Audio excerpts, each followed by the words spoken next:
ஆரிரோ ஆராரிரோ இது தந்தையின் தாலாட்டு, பூமியே புதிதானதே இந்த மழலையின் மொழி கேட்டு, ஓ தாயாக தந்தை மாறும் ஒரு காவியம். சார், என்னதான் தந்தையா இருந்தாலும் தாயாகவே தந்தையா மாறி அந்த குழந்தைக்கு ரொம்ப நாள் கழிச்சு பிறந்த குழந்தைய தோல் மேல போட்டு தாளாட்டுற அந்த தந்தையருக்கு கண்டிப்பா தினம் கொண்டாடணும் சார். அதாவது எல்லாருமே நம்ம அப்பாக்கள் எல்லாம் எப்படி பார்க்குறோம் அப்படின்னா வயசு வாரியா பிரித்து தான் பார்ப்போம்.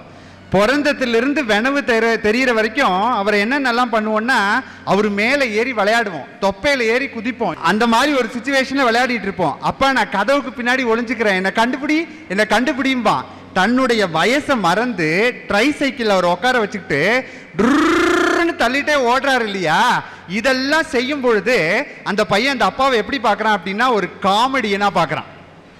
10ஆவதுல இருந்து 12ஆவது வரும்பொழுது அப்பா கூப்பிட்டு என்ன சொல்லுவாரு, தம்பி ஒழுங்கா படிக்கணும், நீ இருக்கிற வயசுல நான் நல்லா படிச்சதுனால தான் இன்னைக்கு நான் பெரிய ஆள் ஆயிருக்கேன், டைத்தை வேஸ்ட் பண்ணக்கூடாது, காலையில சீக்கிரம் எழுந்திருச்சுன்னு சின்ன சின்ன சின்ன சின்ன அட்வைஸ் கொடுக்கும்பொழுது அப்போ அவன் எப்படி பார்க்கறான் தெரியுங்களா? ஒரு குணச்சித்திர நடிகனா பார்க்கறான். அவன் காலேஜ் சேர்ந்துருவான். காலேஜ் சேர்ந்தோன்னே எல்லாருமே பண்றதா, நான்லாம் பண்ணிட்டு தாங்க வந்திருக்கேன். காலேஜ் சேர்ந்தோன்னே அப்பா என்ன சொல்லுவாரு, கண்ட பயல்களோட சேருமானம் சேரப்படாது, எப்ப பார்த்தாலும் இந்த மொபைல்லயே உட்காரப்படாது, கம்ப்யூட்டர் ரொம்ப நேரம் பார்க்க கூடாதுன்னு சின்ன சின்ன விஷயத்தை கொஞ்சம் பயமூத்துற மாதிரி சொல்றதுனால அப்பாவை எப்படி பார்க்கறான் தெரியுங்களா? ஒரு வில்லனா பார்ப்பான். 27-30 வயசுல இருந்து 45 வயசு வரைக்கும் அவனுக்கு கல்யாணம் ஆகி அவனுக்கு ஒரு பையன் பிறந்துருவான். அப்பதான் நினைச்சு பார்ப்பான், இப்படிலாம் எங்க அப்பா என்ன சொன்னதுனால தானே நான் இன்னைக்கு நல்லா இருக்கேன், எவ்வளவு அட்வைஸ் எனக்கு பண்ணிருப்பாரு. அப்படிப்பட்ட அப்பா எனக்கு உண்மையாலுமே ஒரு கதாநாயகன் தெரிஞ்சு அந்த கதாநாயகனுக்கு ஒரு தினம் கொண்டாடுறது தான் சார் என் மனம் கண்டிப்பா விரும்பும். அப்பாவை கதாநாயகனா பாருங்க, வில்லனா பாருங்க, காமெடியனா பாருங்க, குணச்சித்திர நடிகரா பாருங்க, கடைசி வரையும் உங்க அப்பாவை அப்பனாவே பார்க்காதீங்க யாரும். அப்பாவா பாருங்க ஐயா, அப்பதான் தந்தையர் தினம் கொண்டாடுறதுக்கே மரியாதை. அவர் சொல்றாரு, என் பையனை நான் எங்க அப்பா இப்படி தானே வளர்த்தாரு, இப்படியெல்லாம் சொல்லி கொடுத்தாரு அப்படின்னு நினைச்சு பார்த்துட்டு கடைசியில் உங்க அப்பா விரோதியா பார்த்து கொண்டே முதியோர் இல்லத்தில் விடுறீங்களே, அந்த கொடுமையை பண்ணிட்டு எங்கே தந்தையர் தினம் கொண்டாடுறது? அதுக்கு என்ன தெரியுமா காரணம்? கல்யாணம் பண்ணிக்கணும் பொண்ணு தேடணும்னு சொன்னா ஆம்பளைங்களாம் பொண்ணை எப்படி தேடுறான்? தனக்கு பொண்டாட்டி ஜோதிகா மாதிரி வருவாளா, ஸ்மைல்ல பார்த்தா ஸ்னேகா மாதிரி இருப்பாளா, ஸ்லிம்மா இருந்தா சிம்ரன் மாதிரி இருப்பாளா, இல்ல கொஞ்சம் இதா இருந்தா அனுஷ்கா மாதிரி இருப்பாளா, அசின் மாதிரி இருப்பாளான்னு இவன் தேடிட்டு இருக்கான். பொண்ணுங்க என்ன தேடுது? சூர்யா மாதிரி கிடைப்பாரா, சிக்ஸ் பேக்ஸோட இருப்பாரா, இல்ல அஜித் மாதிரி கிடைப்பாரா, இல்ல விஜய் மாதிரி கிடைப்பாரா, இல்ல சிம்பு மாதிரி கிடைப்பாரா, இல்ல தனுஷ் மாதிரி கிடைப்பான்னு தெரிஞ்சா நீங்க எல்லாமே நடிகையும் பார்த்தா எவையா பொண்ணா பார்க்கறான், பொண்டாட்டியா பார்க்கறான். நிஜ வாழ்க்கையில உன் கையை பிடிச்சி கடைசி வரைக்கும் கண்ணீர் விடாம கடைசி வரைக்கும் கலங்காம வச்சு காப்பாத்தின அவன் தான் புருஷன். அந்த புருஷன் கருப்பா இருந்தா சோப்பா இருந்தா உன்னை கடைசி வரைக்கும் வச்சு கட்டி காப்பாத்துறான்னு பார்த்தா அவதான் என் பொண்டாட்டி. அதை சொன்னதுதான் மண்ணு, அதை புரிஞ்சு நடந்ததுதான் பொண்ணு. இப்ப எல்லாம் சொல்லல சார். இங்க இருக்கவங்க என்னென்னமோ தினம் கொண்டாடுறேன்னு சொன்னாங்க. சுதந்திர தினத்தை கோலாகலமா கொண்டாடுறோம், நண்பர்கள் தினத்தை கோலாகலமா கொண்டாடுறோம், காதலர் தினத்தை கூட கோலாகலமா கொண்டாடிட்டு இருக்கோம். ஆனா எங்க பள்ளியில அன்னையர் தினத்தை கோலாகலமா கொண்டாடுவாங்க பாருங்க சார். அந்த அழகை பார்க்கிறதுக்கு 2 கண்ணு பத்தாது சார், காண கண்கோடி வேண்டும் சொல்லுவாங்களே சார், அது மாதிரி சார். அன்னைக்கு அந்த அன்னையர் தினத்தை அன்னைக்கு ஒவ்வொரு குழந்தையும் தன்னை 10 மாசம் சுமந்து வயிற்றுல பெற்ற தாய கைய பிடிச்சு கூட்டிட்டு வந்து உட்கார வச்சு தாம்பாளத்துல அந்த தாயோட கால்களை எடுத்து வச்சு தண்ணீர் ஊத்தி கழுவும் போதே அந்த தாயோட மனசு என்ன நினைக்கும் தெரியுமா சார்? ஐயோ, இந்த பிஞ்சு விரல்கள் தன்னுடைய காலை கழுவும் போது அந்த பிஞ்சு விரலுக்கு நோகுமோ நினைக்குமே பார் சார். அந்த தாய்க்கு ஒரு விழா எடுக்காம வேற யாருக்கு சார் நான் எடுக்க முடியும்?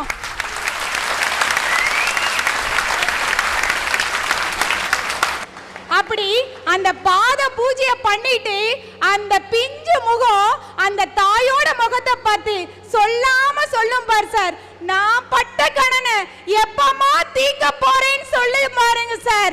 அப்பதான் சார் அவர் ஆசிரியருக்கான நிறைவையும் பெற்றேன், ஒரு அன்னைக்கான நிறைவையும் பெற்றேன். இந்த உலகத்திலேயே ஒரு விழா கொண்டாடணும்னா அது அன்னைக்காக மட்டும்தான் தானே சார் சொல்லுச்சு. அப்ப என் மனம் எந்த தினத்தை சார் விரும்பும்? என் மனம் விரும்பும் தினம் அன்னையர் தினம், அன்னையர் தினம். தோளா தோளா தோல் கொடு கொஞ்சம் சாஞ்சுக்கணும், நட்பை பத்தி நாளும் பேசி தெரிஞ்சுக்கணும். என் மனசு விரும்புறதுனோ நம்ம ஃப்ரெண்ட்ஷிப் டே தான் சார். இங்க இருக்கிறதுல நிறைய பேர் அப்பா சொல்ல கேட்காம இருக்கலாம், அம்மா சொல்ல கேட்காம இருக்கலாம், வாழ்க்கை துணை பிள்ளைங்க இப்படி யார் சொல்லையுமே கேட்காம இருக்கலாம் சார். ஆனா நிச்சயமா எல்லாருமே தான் மனசாட்சி சொல்றத கேட்பீங்க. அந்த மனசாட்சியாகவே வாழ்பவர்கள் தான் சார் எங்க நண்பர்கள். அப்படிப்பட்ட மனசாட்சியா வாழ்ற நண்பன் கிடைச்சிட்டானா அவனை விட இந்த உலகத்துல பெரிய பாக்கியசாலி வேற யாருமே இல்லை சார். இன்னைக்கு ஒரு கல்யாணமோ ஒரு பெரிய காரியமோ எடுத்துக்கோங்க, நிச்சயமா எல்லார் வீட்லயும் மாறி மாறி நடக்கிறது தான் சார். உறவுக்காரங்களா இருந்தா என்ன பண்றாங்க, ஃபோன் பண்ணி முகூர்த்தம் எப்ப, இல்ல ஒரு பெரிய காரியமா இருந்தா எப்ப எடுக்கிறீங்க அப்படின்னு கேட்டு அந்த டைம் அட்ஜஸ்ட் பண்ணி தானே வருவாங்க. இன்னும் என்ன பண்ணுவாங்க, ஒன்று கை கட்டி நின்று வேடிக்கை பார்ப்பாங்க, இல்லைனா கை கொட்டி சிரிச்சுட்டு போவாங்க.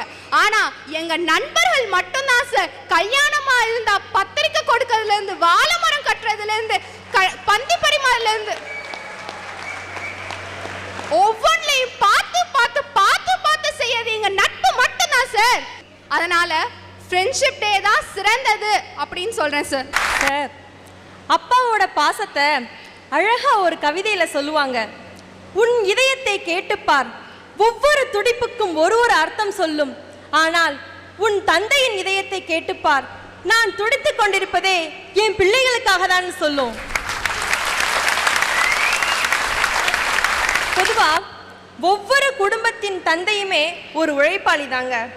கோலார் தங்க சுரங்கத்து வாசலை எழுதி போட்டிருப்பாங்க, கை இழந்தா இவ்வளோ பணம் தரும், கால் இழந்தா இவ்வளோ பணம் தரும், உயிர் போனா இவ்வளோ பணம் அப்படின்னு சொல்லிட்டு. ஆனா தன்னுடைய பெண் இன்னொருத்தர் கரத்தை பற்ற வேண்டும் அப்படின்றதுக்காக தன்னுடைய கை போனாலும் பரவாயில்லன்னு சம்மதிச்சு போய் வேலை செய்யறாங்க பாத்தீங்களா. அப்படிப்பட்ட தந்தைகளுக்கு ஒரு தந்தையை தினம் கொண்டாடணும் தாங்க நான் ஆசைப்படுறேன். சான்றோன் ஆக்குதல் தந்தைக்கு கடன் சொல்லுவாங்க. தான் கூலி வேலை செஞ்சாலும் பரவாயில்லன்னு தன் பையனையும் பொண்ணையும் ஒரு டாக்டராவோ ஒரு இன்ஜினியராவோ ஆக்கணுன்றதுக்காக தன்னுடைய அத்தியாவசிய தேவைகளை கூட தியாகம் செஞ்சு அந்த தொகையை கூட அவங்க கல்விக்காக செலவழிக்கிறாங்க பாத்தீங்களா. அப்படிப்பட்ட தந்தைகளுக்கு ஒரு தந்தையை தினம் கொண்டாடணும் தாங்க நான் ஆசைப்படுறேன். பொதுவா வீட்டை கட்டிப்பாரு, கல்யாணத்தை பண்ணிப்பாருன்னு சொல்லுவாங்க. ஆக இந்த ரெண்டு விஷயத்திலையுமே பெரும்பான்மையான பங்கு இந்த தந்தைங்களுக்கு தாங்க இருக்கு. இலக்கியங்களும் புராணங்களும் வரலாறுகளும் பெண்களை பத்தி எவ்வளவோ பெருமையா சொல்லியிருக்காங்க, தாய்மார்களை பத்தி எவ்வளவோ வர்ணிச்சிருக்காங்க. நான் தேடி பார்த்தேன், இந்த தந்தையை பத்தி யார் என்ன சொல்லியிருக்கான்னு தேடி பார்த்தேன். அன்னைக்கு எனக்கு ஒரு என் முண்டாசு கவிஞன் சொன்ன ஒரு வரி ஞாபகம் வந்ததுங்க. எங்கள் தந்தையர் நாடு என்னும் போதினிலே ஒரு சக்தி பிறக்குது மூச்சு நிலைன்னு சொன்னாங்கங்க. எல்லாரும் தாய்நாடு தாய்நாடுன்னு போற்றிக்கிட்டு இருந்த அந்த நேரத்துல எங்கள் தந்தையர் நாடுன்னு என் தந்தையை பெருமைப்படுத்தினா பாத்தீங்களா என் முண்டாசு கவிஞன். அதுக்காகவாவது ஒரு தந்தையர் தினம் கொண்டாடணும்னு நான் ஆசைப்படுறேங்க. அன்னையர் தினத்தை எல்லாரும் கொண்டாடலாம், தந்தையர் தினத்தையும் எல்லாரும் கொண்டாடலாம், சுதந்திர தினத்தை வயிற்றில் இருக்க குழந்தை கூட கொண்டாடலாம், முட்டாள்கள் தினத்தை நம்ம எல்லாரும் அவசியம் கொண்டாடியே ஆகணும். ஆனால் எல்லாராலையும் கொண்டாட முடியாத ஒரு தினம், என்னை போல காதலிக்கிறவங்க மட்டுமே கொண்டாடக்கூடிய காதலர் தினம் தான் கொண்டாடணும்னு நினைக்கிற தினம். நாங்களாம் பார்த்தீங்கன்னா காதலே கோயில் காதலியே தெய்வம்னு வாழ்ந்துகிட்டு இருக்கோம். காதலே ஜோதி காதலியே தெய்வம், கடைசியில் காதலே சமாதின்னு வாழ்வாங்க. எல்லாருக்கும் அம்மா அப்பா அப்படின்னு எல்லாம் ஒரு ஒரு உறவு தான் இருக்கும். ஆனால் எங்கள் காதலில் பார்த்தீங்கன்னா பல உறவுகள் இருக்குது, பல வகைகள் இருக்குது. இளமை காதல், முதுமை காதல், கண்டதும் காதல், காணாமலே காதல், நல்ல காதல், கள்ளக்காதல், ஒருதலை காதல், முக்கோண காதல், பார்த்ததும் காதல், பார்க்க பார்க்க காதல்னு இப்படி பல வகையான காதல்கள் இருக்குது. ஆனால் நாங்கள் இத்தனை தினம் கேட்கல, எங்களுக்குன்னு ஒரு தினம் இருக்குது காதலர் தினம், அதை கொண்டாடல என்ன தப்பு அப்படின்னு நான் கேட்குறேன். நான் ஒரு டாக்டர் சார், எம்பிபிஎஸ் எஃப்ஆர்சிஎஸ்லாம் படிக்கல, அதுக்குன்னு போலி டாக்டரான்னு கேட்டாதீங்க. இந்த பொண்ணுடைய மனசை படிக்கிறதுன்றது அவ்வளோ சாதாரண விஷயம் கிடையாது. ஒரு பொண்ணு நம்மளை பார்த்து சிரிச்சானா அதில் 1000 அர்த்தம் இருக்கும். டேய் நீலாம் ஒரு ஆளா அப்படின்னு இருக்கும். செல்லக்குட்டி நீ தாண்டா என் ஆளு அப்படின்ற மாதிரி இருக்கும். அப்படி புரிஞ்சுக்க முடியாத இந்த பொண்ணுடைய மனசை புரிஞ்சு நான் படிக்கிறேன் பார்த்தீங்களா. அப்போ நான் ஒரு டாக்டர் தானே. காதல்னா என்ன அப்படின்னு கேட்டாங்க. ஒருத்தர் சொன்னான், காதல் என்பது கார்பரேஷன் பாத்ரூம் போல, வெளியில் இருக்கவன் உள்ளே ஓட துடிக்கிறான், உள்ளே இருக்கவன் எப்படா வெளியில் ஓடலான்னு துடிக்கிறான் அப்படின்னாங்க. இன்னொருத்தர் சொன்னா, காதல் காக்கா போடுற கக்கா மாதிரி, எப்போ எவன் தலையில விழுனே தெரியாது அப்படின்னா. இன்னொருத்தர் சொன்னா, காதல் மடம் மாதிரி, நனைய நனைய சந்தோஷம், நனைந்த பின்பு ஜலதோஷம் அப்படின்னா. இதுவா காதல்? இதுவல்ல காதல். 2 மனமும் 4 கண்களும் ஒரு சிற பேசிக்கொள்ளும் இடம்தான் இந்த காதல். அந்த காதலுக்காக தான் நாங்கள் பசங்க எல்லாம் சுற்றிக்கிட்டு இருக்கோம். பொதுவாக பசங்களுக்கு ஒரு மனப்பான்மை இருக்குது, இந்த பொண்ணுங்களுக்கு ஒரு மனப்பான்மை இருக்குது.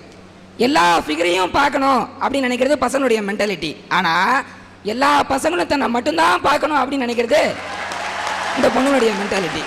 அந்த காலத்துல ராவணனுக்கு 20 கண்ணு இருந்தது. அவர் ஒரே ஒரு பொண்ணு சீதாவை மட்டும்தான் பார்த்தாரு.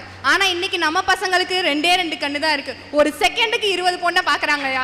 உண்மையான ராவணன் இவனுங்க தான். இப்பெல்லாம் பார்த்தீங்கன்னா நல்ல ஃபிகரும் ரோட்டில் போகிற எருமை மாடு ஒன்று, ரெண்டுமே சைக்கிளில் போகும்போது பெல் அடித்தா திரும்பியே பார்க்காதுங்க.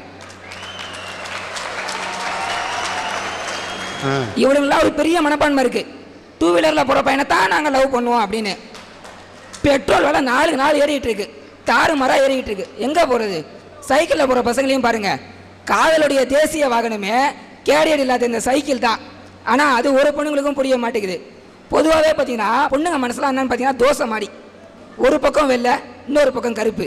ஆனால் பசங்க மனசு இட்லி மாதிரி, எந்த பக்கம் திருப்பி போட்டாலும் நாங்கள் வெள்ளையாக தான் இருப்போம். என்னன்னு கேட்டா இட்லி மாதிரி வெள்ளை, ஆனா வெந்துகிட்டே அலைகிறான்.